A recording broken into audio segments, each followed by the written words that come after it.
Hello, everyone, and welcome to Real Estate Right Now, where we talk about real estate matters that matter to you. My name is Jay Izzo, and today's show is a show for all generations. You'll get what I mean right there, right? We brought back Tony Fink. He's senior listing expert and buyer's expert from the Craft Team Realtors. Real estate superhero. Superhero. Yes. By the way, we told him to please leave the cape at home. He did. So we're really grateful for that. He has a Batman mask. We love that too. But again, please, we love your face. And it helps because I have a face for radio. He doesn't. So, which is great. So we're going to talk about multi-generational homes today. And you may say multi-generational. Now, this term has just been more recently prevalent in our, I would say, our real estate community, and we talk about it more. But there's a lot of misunderstanding of what is it really. So Tony has a multi-generational home he's going to share with us, but he's also going to help us understand it. So Tony, welcome back. Thank you, Jay. I'm always pleased to be on your show. Yeah, thank you. And okay, so multi-generational homes. And you and I, before the show started, I was giving you the story that, I remember my aunt and uncle had a 3-story house in Carteret, New Jersey.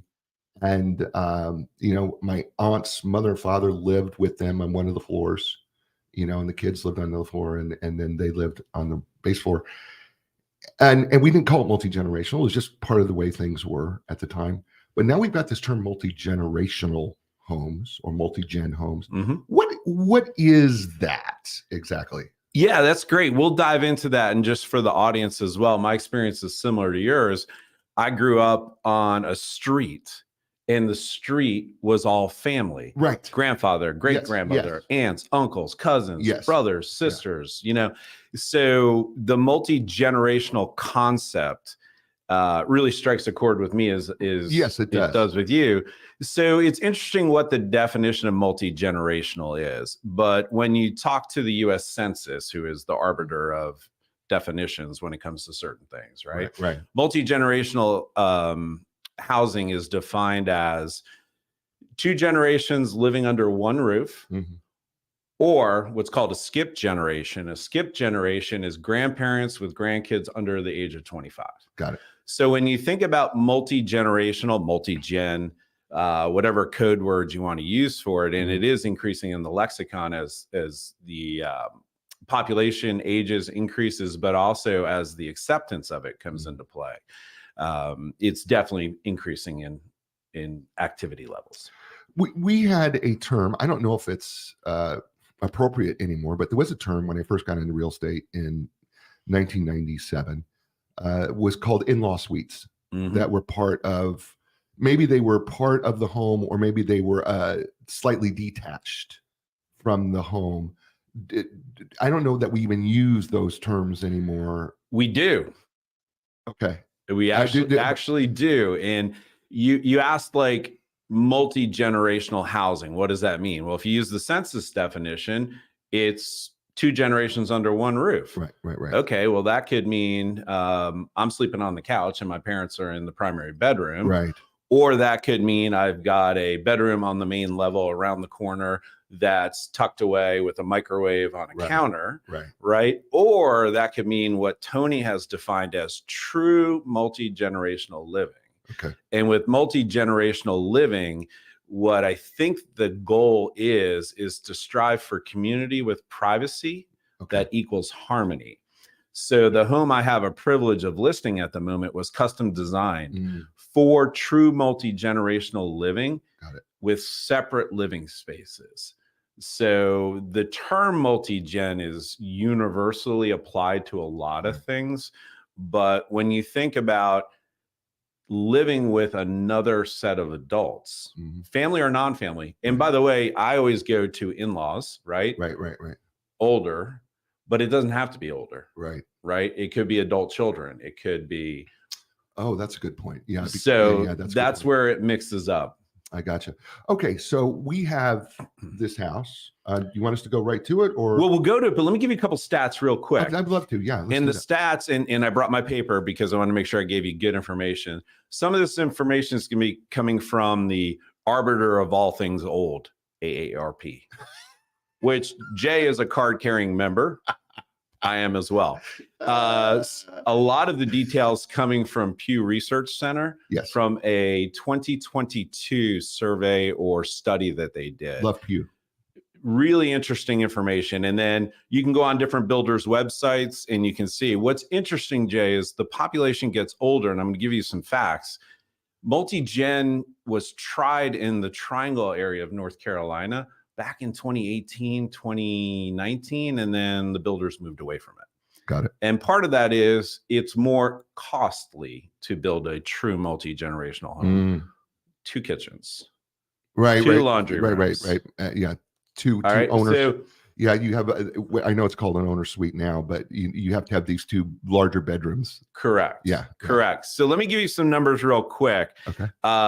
As of March 2022, so this would have been through 2021, the total population in the US that was living in a defined multi-generational house was 59.7 million. Wow. So that's a pretty high ratio. That's pretty. And what's crazy, and I got to check my notes, the share of the US population from 2021 compared to 1970s increased, doubled the percentage. So it was about 18% of house residents. So if you think of that growth curve, wow. And then when you dive into the mechanics of it and what matters most, or who's most prone to be in it, one of the things that I found was really interesting when they researched multi-generational up until the age of, I think it was 40. Yeah. So 25 to 39, the most predominant sex that was living in a multi-generation. Do you think it was male or female? I'm gonna say male. It was. Yeah, I'm gonna say male. And then I was struggling with that. And then I realized, wait a minute, it does take a lot of time to get those kids out of your house. It does. But over 40, it was predominantly female. Oh, interesting. Interesting. So the in-laws come back. See, I would have thought it would have been both. Yeah. See, I would have thought it would have been male both times. Predominantly female. So it's male below 40, female above 40. Correct. Wow. That's interesting. Yeah. There's a lot of psychological impact for me personally. There's a lot of, I'm like going, oh, wow. So maybe it's because after 40, the female is more willing to be more nurturing, taking care of an older parent. Whereas the males below 40 are still trying to figure out who they are. True. And here's some, because Jay loves numbers and demographics. Yeah. And what was interesting is if in the multi-generational home, somebody was under the age of 65, the percentage of relative care, I'll use that, caring for a relative, a family member, was below 11%. Really? Interesting. If they're over 65, that percentage of care goes way up. Right. Yeah. So that makes sense. Right. So when we're going to pull the house up and we're trying some new technology here, I did want to showcase a couple things that would make a home truly multi-generational. Right. So if you think about community with privacy, right? Here are some factors that come into play. And this home was designed and built specifically to be a multi-generational home. And what's unique about it is it has 2 separate private entrances for the in-law suite, call it. And that's what Jay's circling. And the in-law suite in this house approximates 920 square feet. Right. The home itself in total, including the 920, is about 4,200 square feet. Now, this is a luxury home, but it was executed to perfection. And I shared a stat with Jay. Since 2018, I have completed 200 transactions or home sales, purchases, or builds for clients. And I'm very gratified to do that. And I've only had 2 true multi-generational homes that I've come across in that time frame, and it's both have been in the last year. Right. And by true multi-generational, separate space. So this home has got a separate exterior entrance, has a separate garage with a separate interior entrance.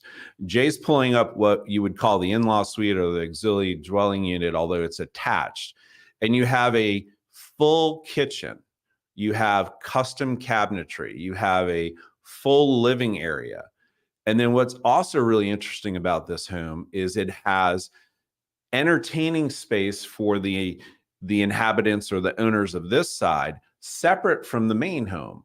So if this, and by the way, the in-law suite in this house is nicer than my first 3 homes. It's beautiful. I mean, I know for some of you who are listening to this, you cannot see it, but you need to understand that this, I mean, the hardwood floors, Site finished hardwood floors, granite tops, custom cabinetry, fireplace, stacked stone, vaulted ceilings, vented range. Yeah. Now, Jay, get this. Obviously, you need a separate bedroom. Right. And you need a separate bathroom. Right. And usually in multi-gen, you're going to want 0 entry shower, which means no trip hazard. You can just slide on in. Right. This also has a half bath. Right. So I saw that. Yeah. When your guests come, they don't have to go to your bathroom. Right. And it's got a separate laundry facility. Right. And I saw that too, that there was a separate laundry facility in these pictures that I was able to pull, thankfully. And what a neat house, because, and I was thinking about this, if it's an older, let's say it's an older relative, or because I mean, your mom and dad, could live here if you have a mom and dad. Well, I'm getting selfish. I'm thinking myself, like, can my kids buy this house and can I hang here? Well, it is a pretty cool space, man. It's gorgeous. It's a pretty cool space. And then, the outside opens up into, there's a pool area. Yeah. So what they did really well, and this house is, unique. It's on almost 2 acres of property. It's in a wonderful area of the triangle called Pittsboro, right up against Jordan Lake. So it's a unique property for sure. And this is a luxury home. But what you're looking at right now is you're looking at the communal outside living area, tiered hardscape. You've got a great in-ground pool. It's heated, salt water, all that good stuff. Huge lawn area. But if you go around the corner, if you see that little part of the house that juts out just to the right of the screened in porch, that's the multi-gen home. It's got its own separate patio. So you can be outside entertaining on your multi-gen house on the other side and not interacting with the main side of the house. Or you can simply walk around. Yeah, right there and right where that cursor is. Right. So then they've got their own patio right in here. Correct. And then they have access. Walk around and then you can be part of the family. Pool, as if I want to be part of the pool. I find this interesting, Tony, because I believe that we're going to be seeing more and more of this. And for a variety of reasons. I don't want to get political here, but there's a variety of reasons, whether it's, listen, interest rates are at a particular level and people, are trying to combine incomes, or because, you've got, maybe job difficulties or whatever, and we're combining incomes or whatever it may be. But there's also this thing to me about independence and interdependence, meaning that, I want to still have my independence as I age, but I want to be close enough to my family that I don't want to travel. Right. From the older generation side, from a younger generation side, right, where it's the younger generation, that's the generation that's attaching themselves to the main house. There's a certain level of comfort.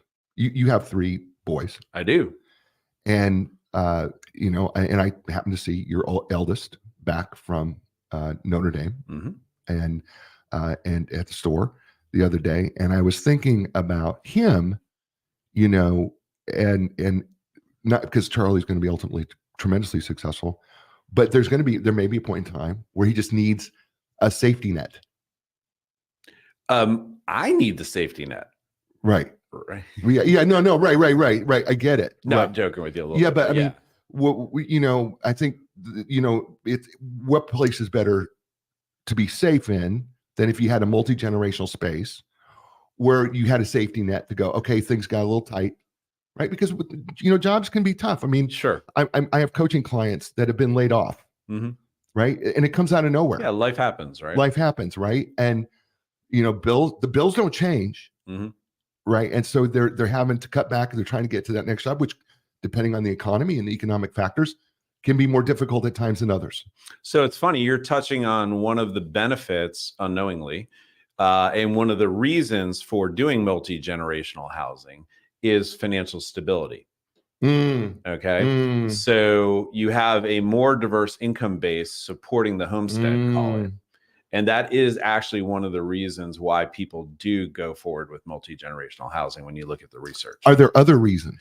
Yeah, there's a big reason, which is security, sense of community, Right. obviously healthcare or keeping eyes on aging parents is a big reason. And in my mind, always when I think multi-generational, things older generation Right. moving in with middle-aged or younger Right. generation, I agree. right? Yeah. But again, the census definition is much broader. Right. And then when you think, Jay, back to what you described in your experience of growing up, or I described in my experience growing up, Right. every Sunday was at dinner at Graham's house. Absolutely. Now, Graham's house was up the street. It was, a football field walk. Right. No big deal. But you had that huge sense of community and not being political, not being Right. socially conscious or anything like that.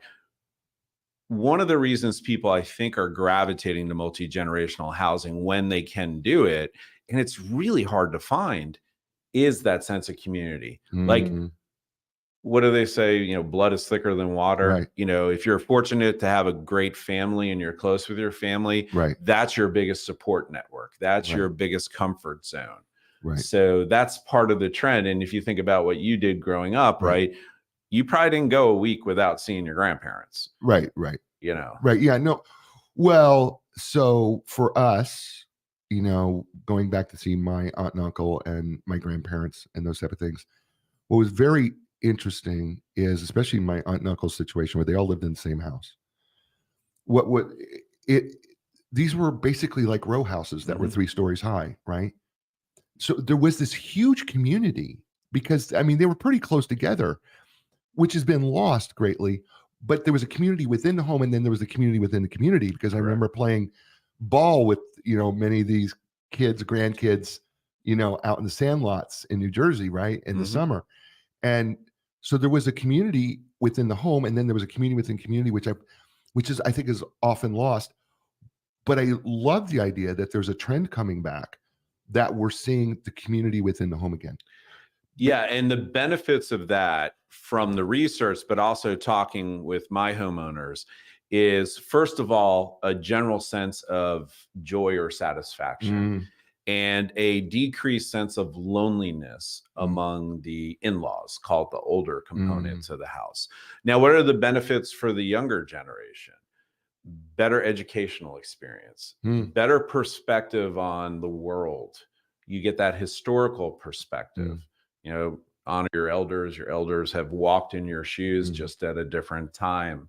So there's a lot of components that go into it. It's that community within the home. That's what it's bringing back. And a lot of people look at it as like, oh, I got to do this as a necessity. These folks did it with intent. Now, there's some, additional factors of why they did it. And if you look at this house right now, this house is probably 4 times the price of the median house in Wake County, but it's also a luxury home. It's also got a pool. It's on 2 acres. It's against a lake. So it's hard to compare it. But when this home was built, it was probably under the price of 2 homes today. So you start to blend that financial aspect. And one thing I found really interesting is in talking to the owners, and the primary owners are sort of my age, and not that we age profile or anything like that, but I'm staring down 58 in a month. And then the in-laws, and they said, look, we can go 3, 4, 5 days without truly interacting. Right. We, say hi or stuff, but because it has a separate kitchen, because it has separate bedrooms, bathrooms, laundry facilities, you don't have to be in each other's way all the time. So like I saw my grandmother growing up every Sunday at a minimum. Right. But I didn't see her every morning. Right.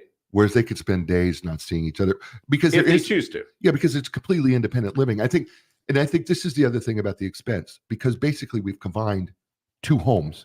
Correct. And what we're not talking about here, or what we are alluding to here, I should say, let me rephrase that, is that imagine, 2 kitchens, 2 living areas, 2 owner's suite areas, which we used to call master bedrooms, right, at the time, 2 owner suite bathrooms, or master bathrooms, what we used to call them, and then separate bathroom. So there's the plumbing, the electrical, and it's separate and yet connected.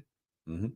And so the expense of that, if you think about combining two homes together into a home, well, actually, is it really all that expensive when you think about it? When you put it all together, is it all that? Is it really pricey? And I don't think it is. No, and it's not. I agree with you. And then there's the intangible benefits we're talking about. Right. Right. And what's interesting when you're helping someone build a house like this, or if you're helping someone consider how to purchase a multi-gen, is like, okay, envision your lifestyles, but let's really talk about it. So for this one, and there's different forms of multi-gen. A lot of people will call a basement home with a finished basement that's got a theater, a throwaway bedroom, an extra bathroom, and in a bar. Oh, that's multi-gen, right? Well, I don't want to live down there. No. And if I got to walk up and down stairs, look, I'm 58. I can barely walk into the car. Like, this is single level living. Very few stairs. Right. What you can't tell and discern in the pictures is the doors are 36-inch wide. Right. But because of the way the house was executed and the quality of the construction, it's not as visibly noticeable, but it provides for age in place. Like, this can be, there's never a last home, but this can be the last home. Right. Got it. But yes, when you start to break down the component costs, and this is older research, but if you want to add auxiliary dwelling unit, means a second dwelling unit that is on the same property. In this case, they're attached. And usually when you say auxiliary dwelling unit into that ADU, cool term, people are thinking, oh, let me throw a little tiny house on the back and I'll Airbnb it. You could Airbnb this if you want. If I own this home, this would be my office. This is where I'd invite you down to have cigars, bourbon, and chat about life in general. Sure. Right? Sure. This is where my office would be. But for these homeowners, and the in-laws have their own separate house in another state, but they live the majority of the time in this home.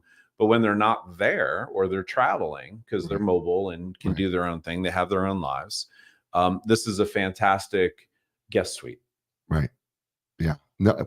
Well, and that was the other thing I was going to bring up was, could this be used? Could you do it as an Airbnb even? Is it something that you could do with that? Conceptually, you could, for sure. Then you've got to look into HOA regs and local regs. But yeah, absolutely. It's a completely self-contained living unit. What's unique about this one is private entrances, two of them, private garage. And when you were talking about expense, if you're just going to throw an extra dwelling unit, you're looking at $200,000 more minimum. Right. Okay. And then that's base. Right. Then if you start doing granite, if you start doing custom cabinetry, if you do subway tile backsplash, so that's in the main home itself. And that's actually an exercise gym room. Yeah. So this house is really unique. It's really unique. Yeah. And it's executed really well. And what they wanted to do is have kind of a sense of place. Right. So the color scheme, the hardwood floors, the cabinet colors in the in-law suite were all picked and designed by the in-laws in concert with the primary owners. So there's a separate sense of identity. Yeah. So they help put this. Yes. We're looking at the kitchen right now in the separate suite. So they help pick this out, the whole piece, which, by the way, is kind of a neat concept because you're giving that, whoever that multi-generational person is, you're giving them a sense of control over their space, right? So it feels like it's their space.